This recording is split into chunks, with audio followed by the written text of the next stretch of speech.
By Rebecca Boone, the Associated Press. Hundreds of thousands of dollars in coronavirus relief payments have been sent to people behind bars across the United States, and now the IRS is asking state officials to help claw back the cash that the federal tax agency says was mistakenly sent.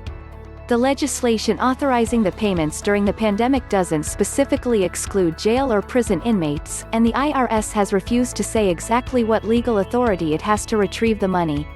On its website, it points to the unrelated Social Security Act, which bars incarcerated people from receiving some types of old age and survivor insurance benefit payments. I can't give you the legal basis. All I can tell you is this is the language the Treasury and ourselves have been using, IRS spokesman Eric Smith said. It's just the same list as in the Social Security Act.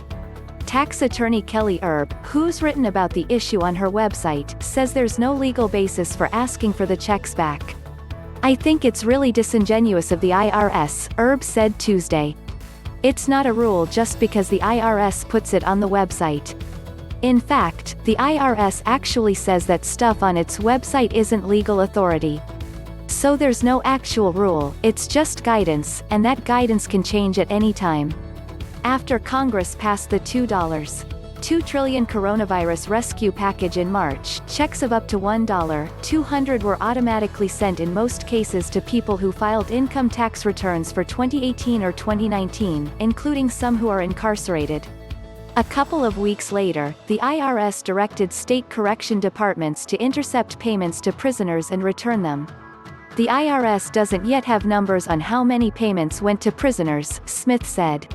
But initial data from some states suggest the numbers are huge. The Kansas Department of Correction alone intercepted more than $200,000 in checks by early June. Idaho and Montana combined had seized over $90,000. Washington state, meanwhile, had only intercepted about $23,000 by early June. Some states, like Nevada, have refused to release the numbers, citing an IRS request for confidentiality. While the IRS says checks sent to jail inmates also should be returned, the sheer number of jails and detention centers across the U.S. makes it difficult to tell if many are following those instructions. The IRS seems to have decided by itself to pull back the payments approved by Congress, said Wanda Bertram, a spokeswoman for the Prison Policy Initiative, a think tank focusing on the harm of mass incarceration. She says prison officials are accustomed to intercepting tax documents to screen for potential scams, priming them to follow this request. It appears that the IRS is just making this up, Bertram said.